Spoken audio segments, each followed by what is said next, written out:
நம்ம வீட்டு வசந்த பவனோட managing director mister Anand Krishnan அவர் கூட தான் பாட்காஸ்ட் இருக்க போது. இந்த ஃபீல்டில் வந்து இப்போ ஃபேமிலி பேக்ரவுண்ட் ரெஸ்டாரண்ட் அந்த இதுல இருக்காங்க. இந்த ஃபீல்டுக்கு தான் நீங்கள் வரணுன்றது நீங்களே சின்ன வயசில் சூஸ் பண்ணிட்டீங்களா? ஸ்கூலிங்ல இருந்து எப்படி? அதுக்கப்புறம் எனக்கு ஒரு ஆப்ஷன் கொடுத்தாங்க, ஹோட்டல் மேனேஜ்மெண்ட் படிக்கிறதுக்கு வந்து நீங்கள் சுவிட்சர்லாந்து போகலாம் அப்படின்னு கொடுத்தாங்க. பட் அந்த டைமில் சுவிட்சர்லாந்து போகிறதே ஒரு கனவாக இருந்தது. ஓகே, இப்போ நீங்கள் இந்த விபி வேர்ல்டை வந்து கிரியேட் பண்ணீங்களா இந்த கான்செப்ட்? இதை வந்து நீங்கள் எப்போ யோசிச்சது? எந்த இயர்ல நம்ம இதெல்லாம் பண்ணணும்னு ஒரு ப்ரொஜெக்ஷன் பண்ணிருக்கீங்க, இப்போ எக்ஸிகியூஷன்ல இருக்கு. ஸோ நம்ம வந்து மார்க்கெட்டோட தான் நம்ம க்ரோ ஆக முடியும். சில டைம் நம்ம ரொம்ப ஃபியூச்சர் திங்கிங்கும் போக முடியாது, ஏன்னா மார்க்கெட் அதை அண்டர்ஸ்டாண்டே பண்ணாது.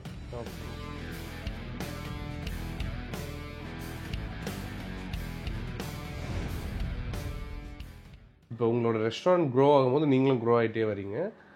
நிறைய ரெஸ்டாரண்ட் வந்து ஓப்பன் பண்ணுவாங்க, க்ளோஸ் பண்ணுவாங்க. இந்தியாவில் ஸ்டாட்ஸ் படி பார்த்தா ஒரு 30% ரெஸ்டாரண்ட் ஓப்பன் பண்ணி க்ளோஸ் பண்ணல, இன்னும் அதிகம். ஆக்சுவலாக 70%. Okay, will not sustain more than a year. 1 yearல 70%. அந்த சஸ்டைனபிள்ன்றது ரொம்ப ரொம்ப இம்பார்ட்டன்ட். அது எனி பிஸ்னஸ் எடுத்துக்கலாம், அது ரெஸ்டாரண்ட் வந்து அந்த சஸ்டைனபிள் ரொம்ப இம்பார்ட்டன்ட். எப்படி வந்து அதை ஓவர் கம் பண்ணீங்க? ஆப்வியஸ்லி நிறைய பேர் இன்னைக்கு என்ன நினைக்கிறாங்கன்னா, ரெஸ்டாரண்ட் இண்டஸ்ட்ரி வந்து ஈஸி மணி, ரொம்ப ஃபேன்சியாக இருக்குது வெளியிலேருந்து பார்க்குறதுக்கு. ஒரு தோசை வந்து 100 ரூபாய்க்கு விற்கிறாங்க, ஆனால் ஒரு கிலோ தோசை மாவே வந்து 30 ரூபா தான் வருது. அது 30 ரூபாயில் கிட்டத்தட்ட வந்து நம்ம ஒரு 20 தோசை போடலாம். ஸோ ஒரு தோசை தான் அவங்களுக்கு காஸ்ட்டே. ஸோ இந்த டைனாமிக்ஸ் இருக்குது. பட் ஆனால் தெரியாத காஸ்ட் வந்து ஹியூமாங்கஸ் எஃப்என்பியில் நிறையா இருக்குது. அது இன்டெப்த்தாக பார்த்தீங்கன்னா எம்ப்ளாயோட பெனிஃபிட்ஸ்லேருந்து இன்னைக்கு restaurant industry is one of the only industry that has almost high பீப்புளை எம்ப்ளாய் பண்ணுற ஒன் ஆஃப் த இண்டஸ்ட்ரி வந்து நம்ம ரெஸ்டாரண்ட் இண்டஸ்ட்ரி தான். அதுவும் எம்ப்ளாயி மட்டும் பண்ணல, அவங்களுக்கு அகாமடேஷனும் கொடுத்து 3 வேளை சாப்பாடும் கொடுத்து அவங்க மெடிக்கல் பெனிஃபிட்ஸ் வரைக்கும் we are taking care ஒரு ரெஸ்டாரண்ட் இண்டஸ்ட்ரி. அது மாதிரி இப்போ ஜென்ரலாக ஒருத்தன் ஊர்லேருந்து என்ன வேலை தெரியாமல் சென்னைக்கோ இல்லை ஒரு மெட்ரோ சிட்டிக்கோ வரான்னா அவங்க ஃபஸ்ட்டு போய் வேலை செய்கிறது ஒரு ரெஸ்டாரண்ட் இண்டஸ்ட்ரியாக தான் இருக்கும். ஏன்னா அங்கே தான் அவங்களுக்கு டே 1லேருந்து ஃபுட்டு கிடைக்கும், டே 1லேருந்து அகாமடேஷன் கிடைக்கும், எல்லாமே. ஸோ அது ஒரு பெரிய இது. அதே மாதிரி மல்டிபிள் டாக்ஸேஷன் இருக்குது ரெஸ்டாரண்ட் இண்டஸ்ட்ரிக்குள்ளே. உள்ளே வரும்போது நீங்கள் கார்பரேஷன் டேக்ஸ் பே பண்ணுறீங்க, அதுக்கப்புறம் வாட்டர் டேக்ஸ் பே பண்ணுறீங்க, கார்பேஜ் அள்ளுறதுக்கு பே பண்ணுறீங்க, அதுக்கப்புறம் அதே மாதிரி ஜிஎஸ்டியில் வந்து restaurant industry one of the industry where இன்புட்டே கிடையாது. சரிங்களா? ரெஸ்டாரண்ட் இண்டஸ்ட்ரிக்கு வந்து இன்புட் கிடையாது. இப்போ நீங்கள் மூவி இண்டஸ்ட்ரிக்கெலாம் இன்புட் இருக்குது, கன்ஸ்ட்ரக்ஷன்லேயும் இன்புட் இருக்குது, எங்களுக்கு இன்புட் கிடையாது. அதே மாதிரி நாங்கள் வாங்குகிற மேஜர் ஆஃப் த பொருளுக்கு வந்து 18% மேலே தான் ஜிஎஸ்டியே இருக்குது. ஓகே, ரெண்டே 18% ஜிஎஸ்டி சொல்கிறேன். அதில் இப்போ நீங்கள் ஒரு 1 lakh ஒரு இடம் நீங்கள் வாடகை கொடுக்குறீங்கன்னா அதில் 18,000 நீங்கள் ஜிஎஸ்டி பே பண்ணணும். 10 லட்ச ரூபானா அதில் ஆல்மோஸ்ட் 2 லட்ச ரூபா ஜிஎஸ்டிக்கு நீங்கள் பே பண்ணணும். அது மாதிரி நீங்கள் ஒரு கட்லரி க்ராக்கரி, இந்த டேபிள் ஸ்பூன் வேர்லாம் வாங்குறீங்களா, நீங்கள் 1 லட்ச ரூபாய்க்கு வாங்குனீங்கன்னா அதுலேயுமே 18,000 ஜிஎஸ்டி. நீங்கள் கிச்சன் எக்யூப்மெண்ட் வாங்குறீங்கன்னா அதுக்குமே 18% ஜிஎஸ்டி. ஆல்மோஸ்ட் பேக்கிங் மெட்டீரியலுமே ஹை. எல்லாமே இன்புட் எடுக்கவே முடியாது. So at the end of the day we are paying the full amount. Consumer pay பண்றதுமே we are paying to the government fully. So எங்களால எதுலயுமே input எடுக்க முடியாது. அது ஒரு பெரிய காஸ்ட் அகைன். அதுக்கப்புறம் நீங்க பாத்தீங்கன்னா பெரிஷபிள் ஃபுட் இல்லையா? ஸோ இது வந்து ஒரு துணி கடையோ இல்லை ஒரு எலக்ட்ரானிக் பொருள் மாதிரி கிடையாது. இன்னைக்கு நீங்கள் ஒரு லேப்டாப் வாங்குறீங்க, ஆனால் இன்னைக்கு சமைச்ச ஃபுட்டு இன்னைக்கே we have to sell. Yes, obviously. We can't carry forward to the next day. So மார்க்கெட்டோட அண்டர்ஸ்டாண்ட் பண்ணிட்டு நீங்கள் ப்ரொடக்ஷனில் ஒரு நாளைக்கு நீங்கள் தப்பு பண்ணால் கூட அன்னைக்கு இருக்கிற ப்ராஃபிட் இஸ் கான். இப்போ நீங்கள் வந்து 100 லிட்டர் சாம்பார் தயாரிக்கிறீங்கன்னு வச்சுக்கோங்களேன், அன்னைக்கு ஏதோ ஒரு உங்கள் பேட் லக்கு பயங்கர மழை வந்துருச்சு, ஆன்டிசிபேட்டே பண்ணல. அன்னைக்கு நீங்கள் ஒரு 50 லிட்டர் சாம்பார் தான் நீங்கள் உங்களால் விற்க முடியுது. அந்த 50 லிட்டர் பேலன்ஸ் வந்து வேஸ்ட் தானே. ஸோ நீங்கள் 50 லிட்டர் சாம்பார் விற்றதில் நீங்கள் ஒரு ப்ராஃபிட் சம்பாதிச்சிட்டீங்களே, அந்த எக்ஸ்ட்ரா 50 லிட்டரில் பண்ண ப்ரொடக்ஷனால அந்த 50 லிட்டரோட ப்ராஃபிட்டுமே போயிடும். ஸோ இதையும் நீங்கள் டைனாமிக்ஸில் கொண்டு வரணும். அதுக்கப்புறம் டாக்டர்ஸ் இருக்குது அந்த அந்த அந்த அந்த அந்த மாதிரி. ஸோ சஸ்டைனபிலிட்டி வந்து பார்த்தீங்கன்னா ப்ராஃபிட் மார்ஜினும் நீங்கள் கரெக்ட் கரெக்டாக பண்ணீங்கன்னா 15% எடுத்தால் பெரிய விஷயம். ஓகே. ரெஸ்டாரண்ட் சில பேர் சொல்லுவாங்க 30% ப்ராஃபிட் 40% ப்ராஃபிட் கிடையாது. கரெக்டாக பண்ணிங்கன்னா 15, நல்ல எக்ஸ்ட்ராடினரியாக வால்யூம் இருக்குது, ஹை பண்ணிங்கன்னா 20 வரைக்கும் we can take மேக்ஸிமம். நான் சொல்கிறேன் maximum the 20 and all will be like the best of the best restaurants. அதே மாதிரி இன்னைக்கு இருக்கிறதுல வந்து salary is increased a lot. ஏன்னா இன்னைக்கு இருக்கிற எம்ப்ளாயீஸோட நீட்ஸு, கஸ்டமர் எம்ப்ளாயீஸ் ரிட்டென்ஷன் பண்ணணும்னா பே இஸ் ஹை. ரெண்டல் உங்களுக்கே தெரியும் இன்னைக்கு சென்னையோட சினாரியோ, ரியல் எஸ்டேட் காஸ்ட் எவ்வளோ ஏறி இருக்குன்னு. அதே சமயத்தில் ரா மெட்டீரியல் காஸ்ட் ஆல்சோ. இப்போ காஃபி வந்து ஒரு 6 months பேக் வந்து, இப்போ நான் சொன்னேன் இல்லையா, நாங்கள் இந்த பில்லு காஃபி வந்து 6 months பேக் வந்து 1 kg was only 700 to 800 rupees. இன்னைக்கு அதே coffee is 1600. It's 100% increase in the coffee price. சாக்லேட்டும் அதே மாதிரி தான். வேர்ல்டில் கொக்கோஸ் ஷார்ட்டேஜ் ஆகிறதுனால சாக்லேட் ப்ரைஸ் வந்து வேன்யூட்டி, நாங்கள் பெல்ஜியம் சாக்லேட் தான் யூஸ் பண்ணுறோம். ஓகே. பெல்ஜியம் சாக்லேட் லாஸ்ட் இயரோட ப்ரைஸ் வந்து 700 rupees per kg. இன்னைக்கு அது வந்து 1400 to 1500 per kg. ஆனால் எங்களால் வந்து ரா மெட்டீரியலில் அந்த ப்ரைஸ் ஏறினா கூட மெனுவில் 100% ஆனியன் எடுத்துக்கிட்டா கூட ஜான் டு அதாவது ஃபர்ஸ்ட் 6 months வந்து ரேட் கம்மியாக இருக்கும். 10 to 20 rupees 40 rupees வரும். அப்புறம் அந்த அடுத்த 6 months மழை எப்போ வருது, டிசம்பர்லாம் வரும்போது 60, 70, 80 கூட போகும். ஆனால் உங்களால் டிசம்பர் டைமில் மெனு சேஞ்ச் பண்ண முடியாது. ஆமாம். ஆனியன் கூட ஒன் டைம் தானே. இப்போ நான் சொன்ன ப்ரைஸ்ல நம்ம காஃபி ப்ரைஸ்லாம் ஏறிச்சுன்னா திரும்பி கம்மி பண்ண மாட்டோம். பண்ணாலுமே என்ன பண்ணுவான், ஒரு 20% கம்மி பண்ணா. ஏறினது 100%, ஆனால் கம்மியானது வந்து ஒரு 20 ஒரு 25% தான் இருக்கும், அது கீழே வராது. இந்த மாதிரி நிறையா காஸ்ட் இருக்கு. இப்போ நீங்கள் மால்லாம் போறீங்க இல்லையா, அங்கெல்லாம் எலக்ட்ரிசிட்டி கூட ஜிஎஸ்டி இருக்குது. இது எத்தனை பேருக்கு தெரியும் தெரியல. இப்போ நீங்கள் மாலில் பே பண்ணுறீங்க இபி, ஏன்னா நீங்கள் வந்து ஒரு தேர்ட் பார்ட்டிலேருந்து தானே வரீங்க. மால் வந்து நீங்கள் டைரெக்டாக இபி மீட்டர் வந்து உங்கள் பேரில் கிடையாது. ஸோ அந்த மாதிரி நிறையா இன்சிடென்டல் காஸ்ட் ஆர் தேர். இப்போ ரெஸ்டாரண்ட் இண்டஸ்ட்ரி தெரியாதவங்க வந்து டக்குன்னு என்ன பண்ணுறாங்க, ரெஸ்டாரண்ட் ஈஸின்னு நினச்சி ஓப்பன் பண்ணிடுறாங்க. இப்போது நாங்கள் ஒரு சேலரி ப்ராக்கெட் ஃபிக்ஸ் பண்ணியிருப்போம்ல, ஒரு ஷெஃபுக்குன்னா இவ்வளோ தான் கொடுக்கணும், ஒரு வெயிட்டருக்குன்னா இவ்வளோ தான் கொடுக்கணும். இவங்க இண்டஸ்ட்ரியில் வந்து அதை பிரேக் பண்ணுறாங்க. இப்போது ஃபார் எக்ஸாம்பிள் சொல்கிறேனே, இப்போ அவன் ஏன்ட்டே வேலை செய்கிற ஸ்டாஃபாக இருக்கட்டும், ஒரு புது ரெஸ்டாரண்ட் ஓனர்கிட்ட போய் வேலை செய்வான். ஏன்ட்ட அந்த ஸ்டாஃப் ஃபார் எக்ஸாம்பிள் சொல்கிறேன் 20,000 ரூபா வாங்கின வச்சுக்கோங்களேன். அவங்க என்ன பண்ணுவாங்க, ஓகே விபிஓலேருந்து வந்திருக்கானா, இல்லை ஒரு பெரிய செயின்லேருந்து வந்திருக்கானா, அவனுக்கு வந்து நான் 20 கொடுத்த இடத்துல அவன் வந்து என்ன பண்ணுறான் 25 இல்லைனா 35 கூட கொடுக்குறாங்க அதே ஸ்டாஃபுக்கு, ஒரு 20 வேல்யூலாம் இருக்கிற ஸ்டாஃபுக்கு. அப்போ அந்த மாதிரி விட இல்லை, ரெஸ்டாரண்ட்ல வேலை செய்கிற எல்லாத்துக்குமே வந்து ஒரு 30% ஹைக் பண்ணி எடுக்கிறாங்க. ஏன்னா அவங்களுக்கு எவ்வளோ சேலரி ஃபிக்ஸ் பண்ணணும்னு அவங்களுக்கு தெரியல. ஒரு ரெஸ்டாரண்ட் ரன் பண்ணும்போது எவ்வளோ சேலரியில் உட்கார வைக்கணும் மந்த்லின்னு தெரில. இன்வெஸ்ட் பண்ணிட்டோம், ஆளுங்க எடுக்கணும், ஃபில் பண்ணிடணும்னு பார்க்குறாங்க. ஆனால் நீங்கள் ஒரு மந்த் எண்டில் அதை ரோல் ஓவர் பண்ணி பிஎன்எல் பார்த்து ஒரு 6 மாதம் 8 மாதம் பார்க்கும்போது அவங்களுக்கு அந்த ரியாலிட்டி தெரியும். கரெக்ட். ஸோ நிறையா புது பீப்புள் வந்து ரெஸ்டாரண்ட் பிஸ்னஸ்க்குள்ளே வந்து மார்க்கெட் ஸ்பாயிலும் ஆகுது. ஏன்னா இந்த மாதிரி டிஸ்பேரிட்டினால ஓகே என்ன ஆகும், ரெண்டலும் ஹை ரெண்டலுக்கு எடுத்துறாங்க. இப்போ ரெஸ்டாரண்ட் இண்டஸ்ட்ரினா ரெண்ட் வந்து எங்கள் புக்ஸ் படி உங்கள் டர்ன் ஓவரில் வந்து should not go more than 10 to 12%. அதான் தம் ரூல். அது மாதிரி we have a breakup. Like எப்படின்னா salary should not be more than 18% of the turnover. Food cost should not be more than 30 to 35 maximum. Okay. Food cost. So இந்த பேராமீட்டரில் நீங்கள் உட்கார வச்சாதான் நான் சொல்கிற அந்த 15% ப்ராஃபிட் உங்களால் அச்சீவ் பண்ண முடியும். இப்போ நீங்கள் 10 to 12% இருக்கிற ரெண்ட்டு வந்து உங்கள் பிஸ்னஸில் வந்து அது 20% ஆகுதுன்னா அதுலேயே 8% போயிடுச்சு. இப்போ ஃபஸ்ட் டைம் ஸ்டார்ட் பண்ணுறாங்கன்னா உங்களுக்கு டர்ன் ஓவர் டிட்டர்மின் ஆகாதுல்ல? டர்ன் ஓவர் டிட்டர்மின் ஆகாது. ஆனால் நீங்கள் ஒரு ப்ரொஜெக்ஷன் வச்சுருப்பீங்கல்ல உங்கள் இன்வெஸ்ட்மெண்ட்டுக்கு. நீங்கள் ஒரு இன்வெஸ்ட்மெண்ட் பண்ணுறீங்க. இப்போது ஃபார் எக்ஸாம்பிள் நீங்கள் ஒரு காஃபி ஷாப் ஓப்பன் பண்ணுறீங்க, கெஃபே. நீங்கள் உங்கள் இன்வெஸ்ட்மெண்ட் 1 crore பண்ணுறீங்க. ரெண்ட்டு வந்து ஒரு 3 lakhs இருக்குதுன்னு வச்சுக்கோங்களேன். அப்போ 1 crore 3 lakhsக்கு நீங்கள் மாதம் அட்லீஸ்ட் ஒரு 30 lakhs பண்ணால் தவிர அந்த பிஸ்னஸ் நீங்கள் இறங்கவே கூடாது. கரெக்டாக மினிமம் சொல்கிறேன். மினிமம் 30 lakhs வந்து மினிமம். 30 lakhs பண்ணிங்கன்னா ரெண்ட் வந்து 10%, 3 lakhs. Food cost should not be more then 30%. More then 30% for a cafe. On the table cost இப்போ 30 lakhsல 30%னா 9 lakhs. 9 lakhs தான் உங்களோட ஃபுட் காஸ்ட்டே இருக்கும். அது மாதிரி லேபர் ஷுட் பி 15%. நீங்கள் அந்த பிரேக்கப் தெரியலனா நீங்கள் அந்த பிஸ்னஸ்குள்ளே என்ட்ரி ஆகக்கூடாது. Correct.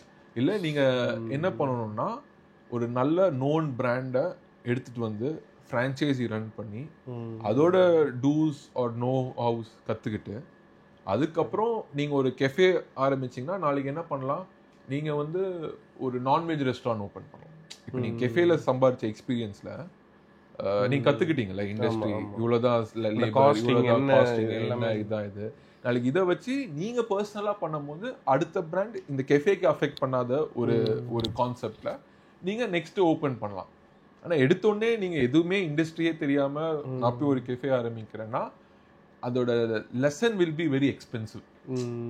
You rather go tie up with a franchisee or go work with the brand. That cost will be much more cheaper. Okay. Then you experimenting something உங்க விதமா பண்ணி அந்த லெசன் நீங்க கத்துக்கிட்ட lesson will be more expensive. Correct. இல்லை இப்போ franchisee சொன்னதுனால ரீசெண்டாக நிறைய பேர் அந்த ஃப்ரான்ச்சைசிலாம் கொடுக்குறாங்க 1 lakhக்கு 3 lakh. பட் ஆனால் அது நான் எனக்கு தெரிஞ்ச சர்க்கிள்லே எடுக்கிறாங்க, அவ்வளோ சஸ்டெயின் பண்ண முடியல, க்ளோஸ் பண்ணிடுறாங்க. நம்ம ஃப்ரான்ச்சைஸ் எடுக்கிறதா இருந்தாலும் they should be well known brand already. ப்ரீவியஸாக அவங்களுக்குன்னு ஒரு பிராண்ட் வேல்யூ இருக்கணும். They should sustain. ப்ரீவியஸாக வெல் நோன் பிராண்டாக இருக்கணும். அகைன் அங்கேயும் அந்த லொகேஷன் ஃபேக்டர் வரும். நீங்கள் ஓப்பன் பண்ணுற லொகேஷன் அந்த ப்ராடக்ட்டுக்கு ஃபர்ஸ்ட் டிமாண்ட் இருக்கா, அதே மாதிரி நீங்கள் சைன் பண்ணுற பிராண்டு அந்த ரெண்டல் திருப்பி மேட்ச் ஆகுதா, அப்புறம் அவங்க அந்த ப்ராடக்ட்ஸ் வந்து உங்களுக்கு கன்சிக்யூட்டிவாக டெலிவர் பண்ணுறாங்களா ஆஸ் ஃப்ரம் த பிராண்ட். இப்போ அவங்க சில ரா மெட்டீரியல், இப்போ ஐஸ்கிரீம் பிராண்ட் ரா மெட்டீரியல் அனுப்பணும் இல்லையா, அந்த ரா மெட்டீரியல் உங்கள் டோர் ஸ்டெப்பு கன்சிஸ்டண்ட்டாக வருதா, அதுக்கப்புறம் உங்கள் ஆப்ரேஷன் இது எல்லாமே அலைன் ஆனால் தான் நம்ம நடக்கிற சக்ஸஸ் நடக்கும். இல்லைன்னா கஷ்டம். கரண்ட்டாக அஸ் விபி வேர்ல்டில் சக்ஸஸ்ஃபுல்லாக இருக்குது. அடுத்த 5 வருஷத்தில் நம்ம எங்கே கோல், உங்களோட கோல் என்னவா இருக்குது? ஸோ ஆஸ் அ கம்பெனியாக பார்த்தீங்கன்னா மெயினாக எங்களோட கோல் என்னென்னா we should be more like a food கம்பெனிங்க. ஓகே. எனக்கு டே ஒன்லேருந்தே அது ஒரு ரொம்ப இன்ட்ரெஸ்ட். ஏன்னா நாங்கள் ஒரு வெஜ் பிராண்டில் எஸ்டாப்ளிஷ் பண்ணோம். அதே சமயம் வெஜ்ஜுக்கு ஒரு பிராண்டு, கெஃபேக்கு ஒரு பிராண்டு, நாளைக்கு இன்னொரு கான்செப்ட்க்கு ஒரு brand. So we should have a multi brand within one parent company is a ultimate aim. இப்போ பார்த்தீங்கன்னா வி ரீசென்ட்லி ஓப்பன்ட் திண்டுக்கல் பொன்ராம் அசோக் பில்லரில். So they are very close family மாதிரி அவங்க. ஸோ அவங்களும் ஒரு 50-year-old பிராண்ட். ஸோ ரொம்ப நாளாக வி ஃபெல்ட் லைக் சென்னையில் வந்து ஒரு நான்வெஜ் நல்ல ஒரு அத்தன்டிக் ஸ்டைல் ஊர் சைடில் we felt it's missing. So that's when we like நாங்கள் வந்து பொன்ராமோட டைப் பண்ணி we are open the first outlet in Ashok Pillar. Okay. அதுக்கப்புறம் நான் சொன்ன மாதிரி கோன்ஸ் அண்ட் ப்ரூ தனியாக ஒரு கெஃபே பிராண்ட் ஒன்று டெவலப் பண்ணுறோம். அதுவும் நாளைக்கு ஸ்டாண்டலோன் திறக்கிறோம். ஓகே. அதே சமயத்தில் நாளைக்கு இன்னொரு பிராண்டு உருவாக்கலாம். ஸோ அந்த மாதிரி ஸோ எங்களோட மெயின் எய்ம் வந்து to open multiple concepts within the parent company. And eventually ultimate goal is to go in to IPO தான். ஓகே. ஃபைனல் டெஸ்டினேஷன் சொல்லுவாங்க இல்லையா, அது வந்து அது வந்து எய்ம் என்னன்னா ஒரு Jubilant food works, Domino's pizza மாதிரி, ஒரு சஃபயர் ஃபுட்ஸ், கேஎஃப்சி மாதிரி. இப்போ எடுத்துக்கிட்டிங்கன்னா பர்கர் கிங், இவங்க எல்லாமே பார்த்தீங்கன்னா ஷேர் மார்க்கெட்டில் இருக்காங்க. கரெக்டாக. ஸோ நம்ம அந்த ஸ்கேலில் வளரணும் தான் இன்னைக்கு போடுற எல்லா ஹார்ட் ஒர்க் அண்ட் எஃபர்ட் வந்து ultimate that is the aim. Okay, super. So இப்போ கரண்ட்டாக உங்களோட பிஸ்னஸ் மாடலில் ஃப்ரான்ச்சைஸி நீங்கள் ஏதாச்சும் ப்ரொவைட் பண்ணுறீங்களா? ஃப்ரான்ச்சைஸி வந்து டைரெக்டாக நாங்கள் பண்ணுறதில்ல, எல்லாமே கம்பெனி ரன் ஸ்டோர் தான். ஓகே. ஓவர்சீஸில் we have a local partner. இப்போ விபி வேர்ல்டு வந்து இப்போ துபாயில் ஓப்பன் பண்ணியிருக்கோம். இப்போ நெக்ஸ்ட் வந்து ஜெர்மனியில் திறக்கிறோம். இப்போ நார்வேல ஒன்று சைன் பண்ணியிருக்கோம். ஓகே. அதுக்கப்புறம் லண்டனில் ஒன்று சைன் பண்ணியிருக்கோம். ஸோ இது எல்லாமே பார்த்தீங்கன்னா we have a local partner. So அது கம்பல்சரி. இப்போ ஓவர்சீஸில் ஒரு ரெஸ்டாரண்ட் திறக்கணும், லோக்கல் பார்ட்னர் இருந்தால் பெட்டர். அது ஏன்னா ரெஸ்டாரண்ட் இண்டஸ்ட்ரியில் இஸ் ஒன் இண்டஸ்ட்ரி வேர் ஓனரோட விஜிலன்ஸ் ஆல்வேஸ் இஸ் நீடட். மற்ற இண்டஸ்ட்ரி மாதிரி நம்ம போட்டுட்டு போக முடியாது. ஏன்னா every day is a new day. இன்னைக்கு நீங்கள் சாம்பார் குக் பண்ணிங்கன்னா இன்னைக்கு நல்லா இருந்ததுன்னா நாளைக்கும் அதே மாதிரி இருக்கணும், அடுத்த நாள் அதே மாதிரி இருக்கணும், சர்வீஸும் அதே மாதிரி இருக்கணும், எல்லாமே கன்சிஸ்டண்ட்டாக இருக்கணும். ஸோ அது நீங்கள் ஓனர் சைட்லேருந்து யாராவது அது இருந்து டேக் கேர் பண்ண தவிர அந்த success rate will be much more higher. Okay. When there is someone from the owner side looking after the business versus a non ownership இல்லாமல் ரிமோட்லேருந்து ஆப்ரேட் பண்ணுறதுக்கும் 2 வித்தியாசம் இருக்குது. அகெயின் இந்தியன் ஃபுட்டு பார்த்தீங்கன்னா நம்ம western food மாதிரி கிடையாது. இருக்கிறதுலே ரொம்ப காம்ப்ளிகேட்டடான ப்ராசஸ்ஸு, காம்ப்ளிகேட்டடான ரெசிபி, காம்ப்ளிகேட்டடான மேனுவல் எல்லாமே பார்த்தீங்கன்னா அது நம்ம ஒரு ஃபுட்டு தான். ஆமாம். ஏன்னா ஒரு டிஷ் பண்ணுறதுக்கு ஒரு 30-40 இன்க்ரீடியன்ஸ் தேவைப்படுது. இப்போ ஒரு ஃப்ரெஞ்ச் ஃப்ரைஸோ பாஸ்தாவோ அந்த மாதிரி நம்ம ஃபுட்டு அன்ஃபார்ச்சுனேட்லி கிடையாது. ஸோ அதுக்கு நம்ம ஒரு லோக்கல் பார்ட்னர் இருந்தால் ஒரு ஊர்லேயுமே ஒரு ரூல்ஸ் இருக்குது, ஒரு ரெகுலேஷன் இருக்குது, ஒரு லா இருக்குது. இப்போ நீங்கள் ஆல்ரெடி ஒரு எஸ்டாப்ளிஷ் பண்ணி ரன் பண்ணிட்டு இருக்கீங்க, நாளைக்கு லோக்கலில் இப்போ லண்டனில் ஒரு இஷ்யூ வருதுன்னா டக்குன்னு நீங்கள் எப்படி கிளம்பி போகணும். அங்கே லோக்கல் பார்ட்னர் இருந்தாருன்னா உங்களுக்கு அது ஹெல்ப்ஃபுல்லாக இருக்கும். லோக்கல் லைசனிங் பார்த்துப்பாங்க நாளைக்கு அந்த டே டு டே. ஸோ ஒரு ஈஸ் ஆஃப் பிஸ்னஸ் வந்து நீங்கள் இப்போ KFC டாமினோஸே இந்தியாவில் பார்ட்னர்ஷிப் பண்ணி தான் திறக்கிறாங்க. இல்லைன்னா இன்டெப்த் ரூட்டடாக நம்மளால போக முடியாது. ஒரு கண்ட்ரியில் நீங்கள் ஓனாக திறக்கலாம். இருக்கிற எல்லா வேர்ல்டில் இருக்கிற எல்லா கண்ட்ரியில் திறக்கிறது வந்து நீங்கள் ஃபாஸ்ட்டாக அட் எண்ட் ஆஃப் த டே. இது எப்படின்னா ஏலேருந்து B போகிறோம், நிறையா ரூட் மேப் இருக்குது. பஸ்லேயும் போகலாம், சைக்கிள்லேயும் போகலாம், ஜெட்லேயும் போகலாம், ஏரோப்ளேன்லேயும் போகலாம். எந்த மெத்தட் ஆஃப் டிரான்ஸ்போர்ட்டேஷன் நீங்கள் யூஸ் பண்ணுறீங்க உங்கள் குறிப்பிட்ட டைம் லைன். ஸோ அதான் மேட்ரு. இப்போ நீங்கள் IPO தான் அல்டிமேட் வந்து ஒரு எய்மாக சொல்கிறீங்க. பட் ஆனால் ஒரு கம்பெனி எதுக்காக IPOவுக்கு போகணும்? அந்த கம்பெனிக்கு அதனால் என்ன பெனிஃபிட்ஸ் இருக்குது? IPO போகிறதுனால பெனிஃபிட்லாம் கிடையாது. இட் இஸ் ஜஸ்ட் கோல். ஒருத்தரோட ஒரு எய்ம் இருக்கும் இல்லையா லைஃப்பில், என்ன இருக்குது அத்தண்டாவது எதுக்கு போகிறாங்கன்னா எக்ஸ்பேன்ஷன் மோடு தான் ப்ரோ. பேசிக்கலாக என்னென்னா நீங்கள் ஒரு பிராண்ட் எஸ்டாப்ளிஷ் பண்ணிட்டீங்க. எங்கள் அம்மா ஆல்வேஸ் என்ன எங்களை சொல்லி வளர்த்தாங்கன்னா, நாளைக்கு நம்ம உயிரோட இல்லைனா கூட அந்த பிராண்ட் உயிரோட இருக்கணும். அதுதான் லெகசி இல்லையா ஒரு பிராண்ட். இன்னைக்கு நம்ம ஆப்பிள் பற்றி பேசுகிறோன்னா ஸ்டீவ் ஜாப்ஸ் கிரியேட் பண்ணதுனால தான் இன்றைக்கி ஆப்பிள் பற்றி பேசுகிறோம். டிஸ்னி வந்து உருவாக்குனா வால்ட் டிஸ்னி கிரியேட் பண்ணி செத்து போயிட்டாரு. ஆனால் இன்னைக்கு வரைக்கும் டிஸ்னி இருக்குது. ஸோ ஒருத்தவங்களை வந்து நம்ம எப்படி டச் பண்ணுறோன்னா நம்ம லைஃப்பில் எக்ஸ்பீரியன்ஸ் வந்து ஒரு பிராண்ட் ஒரு பர்சன் கிரியேட் பண்ணுறது. நாளைக்கு ஒரு 200 வருஷம் கழித்து பேசினாலுமே அதோட ஃபவுண்டர்ஸ் யாருன்னு தானே வரும். கரெக்டாக. ஸோ அது எண்டாவதுலேயே நம்ம எதுக்கு இவ்வளோ எஃபர்ட் போடுறோம், ஹார்ட் ஒர்க் போடுறோம். எதில் வேணால் காசு சம்பாதிக்கலாம், பட் ஒரு பர்சனல் சாட்டிஸ்ஃபேக்ஷன்ஸ், பர்சனல் செல்ஃப் சாட்டிஸ்ஃபேக்ஷன் எப்படி வருதுன்னா, நீங்கள் ஒரு பிராண்ட் கிரியேட் பண்ணுறீங்க, அந்த பிராண்டால் உங்களை சுற்றி இருக்கிற எவ்வளோ பேர் நல்லா வாழ்கிறாங்க, அவங்களோட லைஃப் ஸ்டைலுமே இம்ப்ரூவ் ஆகுது. இப்போ எங்கள் கம்பெனியில் பார்த்தீங்கன்னா ஆல்மோஸ்ட் இப்போ ஒரு 2000+ ஸ்டாஃப்ஸ் இருக்காங்க. அதில் நிறைய பேர் பார்த்தீங்கன்னா வந்து வெயிட்டராக இருந்தவங்களாம் இன்றைக்கி மேனேஜர் ஆகிருக்கான். மேனேஜராக இருந்தவங்க இன்றைக்கி ஒரு ஏரியா மேனேஜராக இருக்காங்க. ஏரியா மேனேஜராக இருக்கிறவங்க நாளைக்கு கம்பெனி டைரக்டராக கூட ஆகலாம் when we go to IPO. கரெக்டாக. ஸோ ஒரு கம்பெனினால எத்தனை பேத்துக்கான ஒரு பொருளாதாரம் நம்ம இன்க்ரீஸ் பண்ணி கொடுக்குறோம், எத்தனை பேத்துக்கான ஒரு லைஃப் ஸ்டைல் இன்க்ரீஸ் பண்ணி கொடுக்குறது. More and more the company grows, indirectly we are providing jobs for a million number of people, also touching and changing lives for million number of people. எங்கள் அம்மா always சொல்லுவாங்க, நீ ஒரு நல்ல ஒரு சக்ஸஸ்ஃபுல்லாக உருவாக்கியிருக்க, அதை நீ மட்டும் வச்சுக்கூடாது, எல்லாத்துக்குமே you should give it.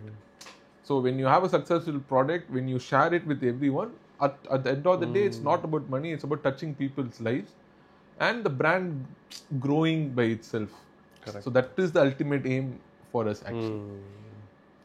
So இப்போ அல்டிமேட்டாக IPOவில் ஷேருக்கு போகுதுன்னா people are going to invest in your company. Obviously எவ்வளோ பேர் லைஃப் ஸ்டைல் இன்க்ரீஸ் ஆகும். அவங்க ஒரு 1 lakh நீங்கள் போட்டிருப்பீங்க, கம்பெனி பெட்டராக பெர்ஃபார்ம் பண்ணுறதுனால அந்த 1 lakh வந்து நாளைக்கு ஒரு 5 lakhs ஆகலாம், 5 lakh 10 lakhs ஆகலாம். அந்த மாதிரி தான் வித்துட்டு போக முடியும். நான் காசு சம்பாதிச்சிருவேன். பட் என்னன்னா இதுதான் at the end of the day we are just trying to touch different people and enhance their life basically, and also establish the brand. And tomorrow by establishing that brand நமக்கு எங்கேயோ ஒரு face value இருக்கும். நாளைக்கு நம்ம இல்லைனா கூட people will speak about it. Correct. Just create a legacy. அவ்வளோ. ஒரு மிஸ்டேக்லேருந்து ஒரு லெசன் கற்றுப்போம் எப்போவுமே. ஏதாச்சும் ஒரு மிஸ்டேக்லேருந்து நிறைய லெசன் எல்லாருமே லேர்ன் பண்ணுவோம். ஏன்னா மிஸ்டேக் ஆகலைன்னா ஒரு லெசனே நாங்கள் லேர்ன் பண்ண மாட்டோம். கண்டிப்பாக. ஸோ அந்த மாதிரி உங்களோட ஜேர்னியில் இந்த ஒரு மிஸ்டேக்னால தான் இந்த விஷயம் நான் கற்றுக்கிட்டேன் இந்த ரெஸ்டாரண்ட் ஃபீல்டில், இல்லை ஜென்ரலாக ஒரு பிஸ்னஸ் மேனா? யா, நிறையா பண்ணியிருக்கோம். அஸ்தபோன்லேயே நிறைய மிஸ்டேக் நடந்திருக்கு, நிறையா டவுன்ஃபால்ஸும் ஆயிருக்கு. கோவிட்லலாம் பார்த்தீங்கன்னா almost we are like ground zero லெவலுக்கு போன கம்பெனி தான். ஓகே. அதை திருப்பியும் எடுத்துகிட்டு வந்து ரீஎஸ்டாப்ளிஷ் பண்ணி நிற்க வச்சுருக்கோம் இன்னைக்கு. அது எப்படின்னா நம்ம மார்க்கெட் ட்ரெண்டுக்குள்ளே நம்ம அடாப்ட் பண்ணிக்கணும் இல்லையா. ஸோ தட்ஸ் அது வி ஃபெல்ட் ஒரு பாயிண்டில் we didn't realize that. இன்னைக்கு இருக்கிற trend we were just running outlet வந்து டே டு டே. அதான் பசிக்காண்டி சாப்பாடு கொடுத்த ஒரு பிராண்ட் வந்து எக்ஸ்பீரியன்ஸை ஃப்ரண்ட்டில் கொண்டு வந்தது வந்து அந்த செல்ஃப் ரியலைசேஷன் வந்ததுக்கப்புறம் ஓகே பசிக்காண்டி சாப்பிட்றோம், நல்ல லொக்கேஷனில் போடு, பஸ் ஸ்டாண்ட் பக்கத்தில் போடு, இல்லை ஒரு ஷாப்பிங் மாலில் போடு, இல்லை ஒரு ட்ரெயின் ஸ்டேஷன் பக்கத்தில் போடு, மக்கள் வந்துடுவாங்க. ஓகே, பட் அது தாண்டி என்ன, ஒரு பிராண்ட் எப்படி எமோஷ்னலாக ஒரு பீப்புள் லைஃப்பை டச் பண்ண முடியும்னா நீங்கள் எக்ஸ்பீரியன்ஷியல் பார்த்து எடுத்தா தவிர அது பண்ண முடியாது. ஸோ அந்த விஷயத்த வந்து we learned after COVID. Correct. ஏன்னா ஒரு பிஸ்னஸ் சஸ்டெயினபிள் பண்ணணும்னா நீங்கள் எக்ஸ்பீரியன்ஷியலாக டச் பண்ணால் மட்டும்தான் அதோட சஸ்டெயினபிலிட்டி இருக்கும். இல்லைன்னா நீங்கள் என்ன தான் பண்ணாலுமே மார்க்கெட் இருக்கிற வரைக்கும் இருக்கும், மார்க்கெட் டவுன்ஃபால் ஆச்சுன்னா நீங்களும் டவுன்ஃபால் ஆயிருவீங்க. ஆனால் ஒரு எக்ஸ்பீரியன்ஷியலாக டச் பண்ணும் போது மார்க்கெட் டவுன்ஃபால் ஆனது உங்களுக்கான ஒரு பிஸ்னஸ் எப்பவுமே அது இருக்கும். ஏன்னா நீங்கள் ஒரு பிராண்டாக எஸ்டாப்ளிஷ் ஆகிட்டீங்க அந்த இடத்துல. கரெக்ட். கஸ்டமருக்கு ஓரியன்டாக போகிறோன்றதுக்காக அந்த மெட்டீரியல் சீப்பாக கொடுக்கணும்னு நம்ம அவசியம் இல்லை, ரேட் கம்மியாக வந்து நம்ம கொடுக்கணும்னு அவசியம் இல்லை. ஆமாம். ஸோ அவங்கள பே பண்ண வைக்கிறதுக்கு நம்ம என்ன எக்ஸ்பீரியன்ஸ் கொடுக்கணும்னு தான் இண்டஸ்ட்ரியில் இந்த பிஸ்னஸ் இல்லாமல் ஜென்ரலாகவே அது ஒரு எல்லா பிஸ்னஸ்க்கும் அது பொருந்தும் இல்லையா. எக்ஸ்பீரியன்ஷியல் நீங்கள் ஃப்ரண்ட்டில் போட்டோடனே அவன் வேல்யூ ஃபார் மணி பார்க்குறாங்க.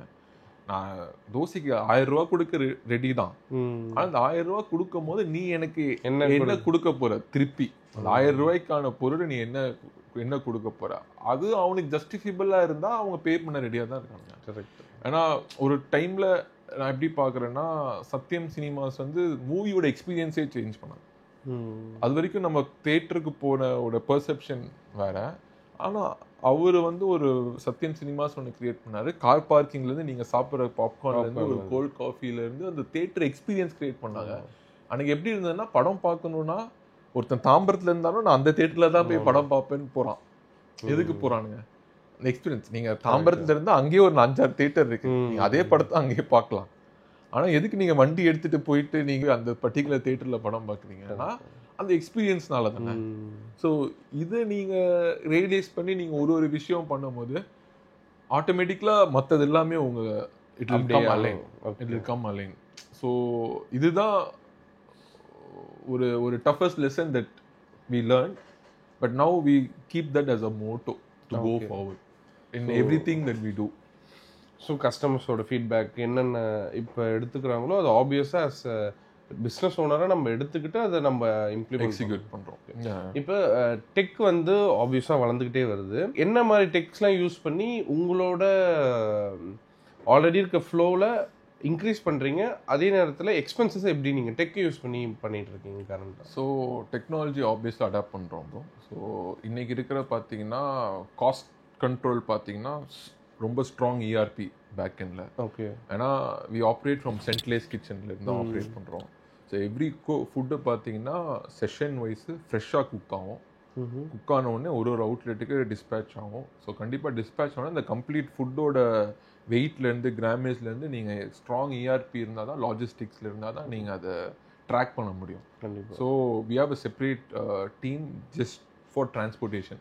இதை ட்ராக் பண்ணி ஃபுட்டை மெஷர் பண்ணி கரெக்டான அவுட்லெட் டைமுக்கு ரீச் ஆகுதா, இது எல்லாமே வந்து நாங்கள் ஒரு சிஸ்டம் ஓரியன்டட் பண்ணியிருக்கோம். அதே சமயத்தில் வந்து இன்னொரு காஸ்ட் கண்ட்ரோல் வந்து எம்ப்ளாயீஸ் இல்லையா. இன்னைக்கு எம்ப்ளாயி வந்து எவ்ரி 1 hour நீங்கள் எவ்வளோ ஒர்க் எக்ஸ்ட்ராக்ட் பண்ணுறீங்க, அதே சமயத்தில் அவன் கரெக்டாக ஒர்க் பண்ணுறான்னா அதை மானிட்டர் பண்ணுறதுக்கு வந்து எல்லா அவுட்லெட்ஸ்லையும் வந்து வி ஹேவ் பயோமெட்ரிக்கு அப்புறம் ஃபேஷியல் ரெகக்னிஷனும் பண்ணிட்டோம். ஏன்னா இப்போ பயோமெட்ரிக் கூட தப்பு நடக்குது நிறைய இடத்துல. ஸோ இப்போ ஃபேஷியல் ரெகக்னிஷன் வந்து நீங்கள் சொல்ல மாதிரி டெக்னாலஜி ஓரியன்டாக இப்போ நீங்கள் வந்து மூஞ்சில் நின்னாலே ஆட்டோமேட்டிக்கலாக அவங்களோட டைம் கேப்சர் ஆயிரும், நீங்கள் யாருன்னு கேப்சர் ஆயிரும். அதே சமயத்தில் அவங்க க்ரூமிங் ஸ்டாண்டர்ட்ஸ் கூட அதுலேயே எங்கள் ஹெச்ஆர் செக் பண்ணிடுவாங்க. ஓகே. ஆஃபீஸில் உட்காந்துட்டு ரேண்டமாக அந்த பிரான்ச்சில் வந்து அவன் என்ன பண்ணுவான்னா சும்மா ஒரு 10 பேர்த்தோட அட்டெண்டன்ஸ் எடுப்பாங்க. அவன் இன்னைக்கு எப்படி இருக்கான், யூனிஃபார்ம் போட்டு வந்திருக்கானா, இல்லை க்ளீன் ஷேவ் பண்ணியிருக்கானா, இல்லை ஏதாவது பியர்சிங் இருக்கா, இல்லை நீட்டாக இருக்கானா, ரேண்டமாக அதுவும் செக் பண்ணுவோம். ஸோ அது வந்து எம்ப்ளாயி பேக்ரவுண்டு. அதுக்கப்புறம் இன்னொன்று பார்த்தீங்கன்னா கஸ்டமர் சிஆர்எம் டீம்னு சொல்லி எங்கள் ஆஃபீஸில் தனியாக ஒரு டீம் இருக்காங்க. ஸோ அதில் வந்து இந்த ஸ்விக்கி ஜொமேட்டோ ஆன்லைன் ஆர்டர்ஸில் வருது இல்லையா நமக்கு அந்த கியூரிஸ் ஃபுல்லாக, அதுக்கும் ஒரு சிஸ்டம் சாஃப்ட்வேர் போட்டு இஆர்பி போட்டு அந்த கம்ப்ளைண்ட் லூப் ஆகிற வரைக்கும் அந்த அந்த ஃப்ளாக் வந்து க்ளோஸ் ஆகாது. ஓகே. ஸோ அதுவும் வி ஆர் ட்ராக்கிங். அப்புறம் இன்னொரு ஸ்டெப்பு வந்து என்ன பண்ணோம்னா கேமராஸில் வந்து ஏஐ வீடியோ அனலிட்டிக்ஸ் பண்ணுறீங்க. வீடியோ அனலிட்டிக்ஸ் பண்ணியிருக்கோம். ஸோ ஒரு கிச்சனில் வந்து யாராவது வந்து கேப் போர்டில் இது பண்ணணும், அதுவும் ஆட்டோமேட்டிக்காக அதுவும் சொல்லுது. ஸோ டெக்னாலஜி வந்து ஒரு இதில் நாங்கள் அடாப்ட் பண்ணிட்டு இருக்கோம். அகெயின் டெக்னாலஜி வந்து என்ன வேணால் பண்ணலாம், கடைசியில் நம்ம பிஸ்னஸ்க்கு என்ன தேவையோ, நம்ம காஸ்ட் ஃபேக்டருக்கு என்ன தேவையோ, அது அந்தந்த கட்டத்தில் என்னென்ன பண்ணணுமோ நம்ம அதை இம்ப்ளிமெண்ட் பண்ணிடுவோம். ஆமாம், மார்க்கெட் ஆட்டோமேட்டிக்காக உங்களுக்கு ப்ரொவைட் பண்ணோம். ஸோ அது தேவையானா நீங்கள் எடுத்துக்கிட்டு அதை இது பண்ணுவீங்க. ஓகே, இப்போ டேட்டா ஃபோர்காஸ்ட் ஏதாச்சும் பண்ணுறீங்களா? லைக் வந்து இந்த டைமில் வந்து ஃபெஸ்டிவல் வரும், அப்போ வந்து இந்த டைமில் ப்ரொடக்ஷன் அதிகமாக பண்ணணும், இல்லை இந்த டைமில் மழை வரும், வெதர் ஃபோர்காஸ்டிங், அந்த மாதிரி வந்து ஃபோர்காஸ்டிங் ஏதாச்சும் பண்ணுறீங்களா? ஆமாம், ரொம்ப முக்கியம். ஏன்னா நான் சொன்ன மாதிரி தான் ப்ரொடக்ஷன் பேஸ் பண்ணி தான் ஃபுட் காஸ்ட் இருக்குது, ப்ரொடக்ஷன் பேஸ் பண்ணி தான் வேஸ்டேஜ் இருக்குது. At end of the day wastage வந்து நாங்கள் ரொம்ப சீரியஸாக பார்ப்போம்.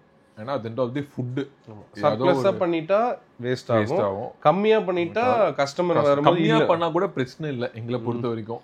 ஏன்னா உங்களுக்கு ஒரு ப்ராடக்ட் இல்லைனா கூட நான் இன்னொரு ப்ராடக்ட் ப்ரொவைட் பண்ணேன். அதிகமாக பண்ணாதான் அந்த இடத்துல பிரச்சனை. எக்ஸஸாக ப்ரொடக்ஷன் பண்ணி நம்மளால சேல் பண்ண, கம்மியாக பண்ணனா கூட எங்களுக்கு அவுட்லெட்டில் ரீகுக் பண்ணுறதுக்கான ப்ரொவிஷன் எல்லா அவுட்லெட்லையுமே இருக்குது. இப்போ ஒரு சாம்பார் காலி ஆயிடுச்சுன்னா திரும்பி வச்சிடலாம், இப்போ ஒரு குருமா காலி ஆயிடுச்சுன்னா திரும்பி வச்சிடலாம், இல்லை ஒரு ஏதோ ஒரு பொருள் காலி ஆச்சுன்னா என்ன அந்த டைம் ஃபேக்டர் இருக்கும் தவிர, ஆனால் அந்த ப்ரொடக்ஷன் ஆயிரும் அந்த அந்த ஃபுட்டு.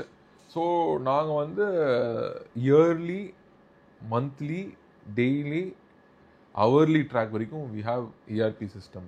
அதில் ஃபாலோ பண்ணி இன்னைக்கு என்ன ப்ரொடக்ஷன் சேல் பண்ணுறோமோ, நான் சொன்னேன் இல்லையா தம் ரூல், ஃபுட் காஸ்ட் 35%, இந்த 35% தான் நாங்கள் பொருளே அனுப்புவோம். ஓகே, நீங்கள் 1 lakh இன்னைக்கு நீங்கள் ஃபார் எக்ஸாம்பிள் சேல்ஸ் பண்ணுறீங்கன்னா உங்களோட பொருள் அனுப்பிச்ச பொருள் வந்து 35,000 மேக்ஸிமம் 40,000 போல தான் இருக்கணும். நீங்கள் 50,000 ரூபா 60,000 ரூபா. So we work reverse. Okay, எல்லாத்துலேயுமே அதான் நான் சொன்னேன் இல்லையா, நம்ம ஒரு ப்ரொஜெக்ஷன் வச்சுருப்போம். இப்போ ஒரு அவுட்லெட்டோட டேர்ன் ஓவர் தெரியும், அந்த அவுட்லெட்டோட டேர்ன் ஓவர் ப்ரொஜெக்ஷன் பண்ணதுக்கப்புறம் அந்த காஸ்ட்டில் பர்சன்டேஜ் டிரைவ் பண்ணி அதுக்கப்புறம் தான் அந்த ப்ராடக்ட் அந்த அவுட்லெட்டுக்கே போகும். இப்போ இந்த ஒரு பர்டிகுலர் ரெஸ்டாரண்ட்டில் டிமாண்ட் வந்து அதிகமாகுது.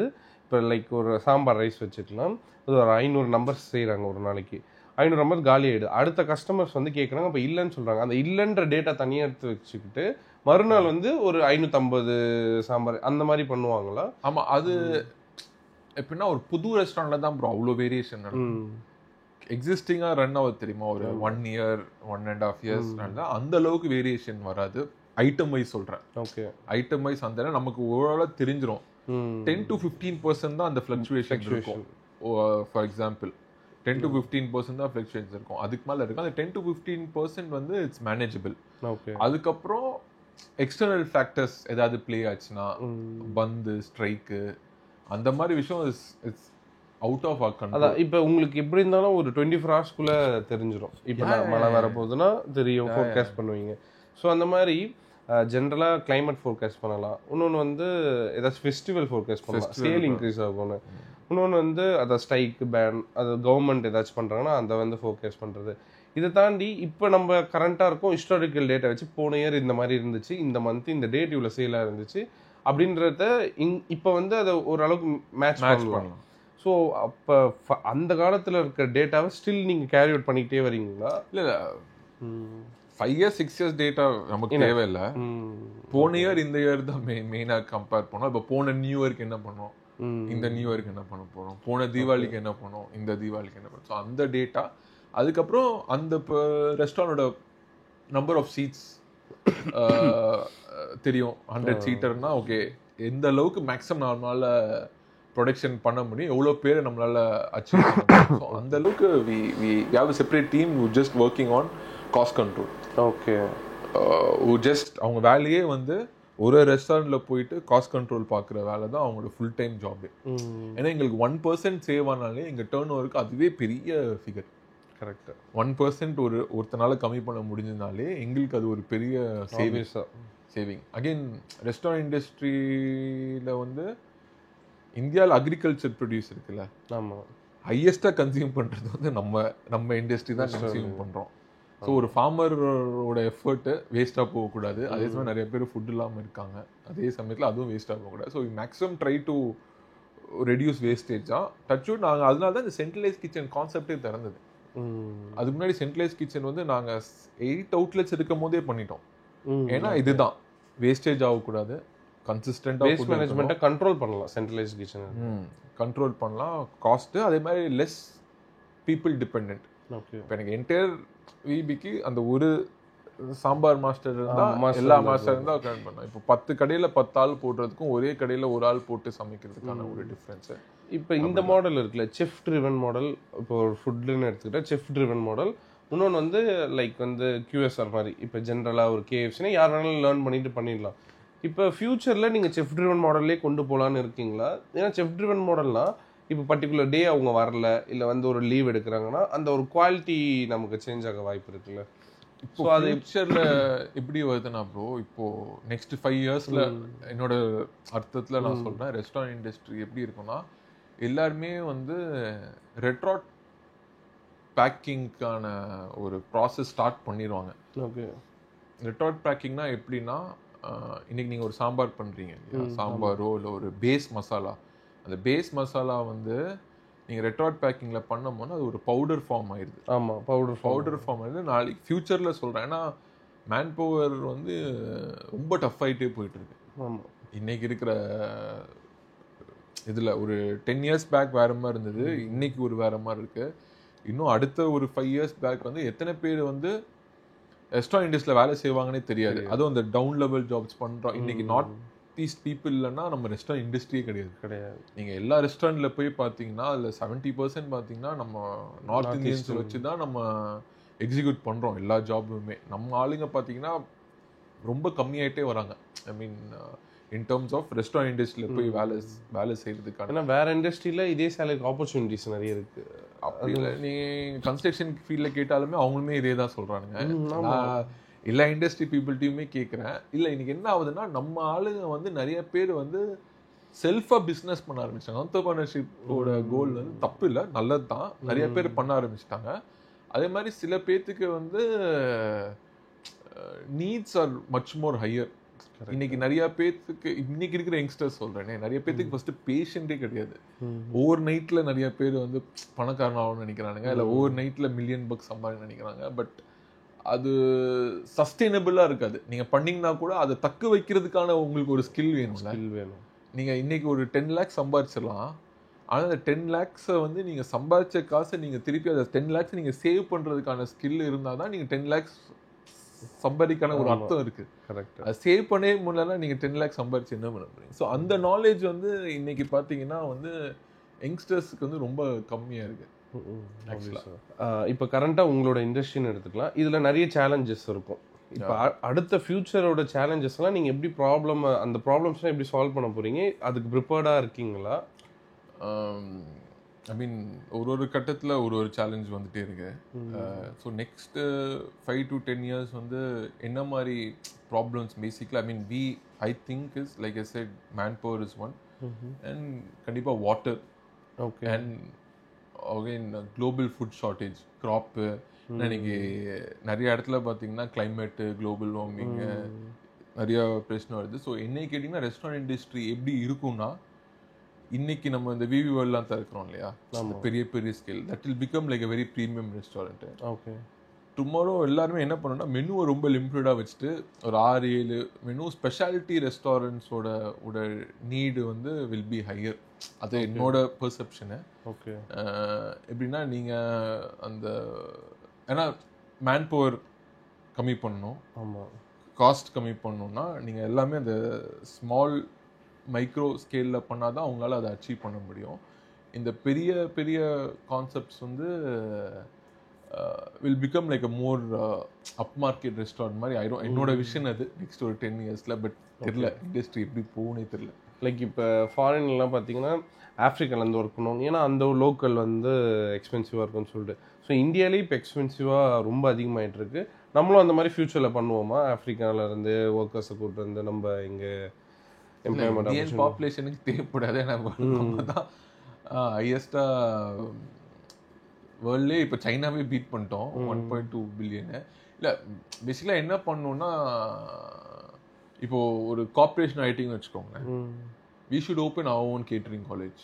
Okay. Backward integration is actually the key forward to face or the challenges. நீங்கள் அட்டாக் பண்ணணும்னா பேக்வர்ட் இன்டெகிரேஷன் பண்ணணும். நாளைக்கு என்ன ஆகும்னா, வஸ்தபவனே ஒரு ஃபார்ம் லேண்ட் வாங்கணும், நமக்கு தேவையான ப்ரொடியூசர் நம்ம பண்ணணும், ஒரு கேட்டில் இண்டஸ்ட்ரி பண்ணி மில்க் அந்த டாப் 10 ஐட்டம்ஸ் இருக்குல்ல நம்ம கன்சியூம் பண்ற டாப் 10 ஐட்டம்ஸ் அதோட சப்ளை செயின் நீங்க கண்ட்ரோல் பண்ணாலே நீங்க மேக்ஸிமம் நீங்க அச்சீவ் பண்ணிடலாம். Correct. So catering college is one of the thing that நானே ஸ்டார்ட் பண்ணணும்னா நமக்கான லேபர் இன்டர்ன்ஸ் வந்து நீங்க ஒரு காலேஜ் ஓபன் பண்ணாதான் அது நமக்கே பெனிஃபிஷியலா இருக்கும். Correct. So backward integration is the only way that we have to approach to இதை சால்வ் பண்ணுறதுக்கு, இல்லைன்னா ரொம்ப ரொம்ப கஷ்டம். அப்போ எனி பிஸ்னஸ் ஒரு இண்டஸ்ட்ரின்னு எடுத்துக்கிட்டாலுமே அதுக்கு ஒரு ப்ராடக்ட் இல்லை ரா மெட்டீரியல் ஒரு மெயின் அதுக்கு தேவைப்படுதுன்னா அதை நம்மளே எப்படி வந்து ஸ்டார்ட் பண்ணுறது, நம்மளே ஸ்டார்ட் பண்ணுறது வந்து நம்ம சீரியஸாக யோசிக்கணும். ஆனால் அந்த டாப் 10 ஐட்டம்ஸ் வச்சு தான் நீங்கள் உங்கள் பிராண்டையும் நடத்துறீங்க இல்லையா.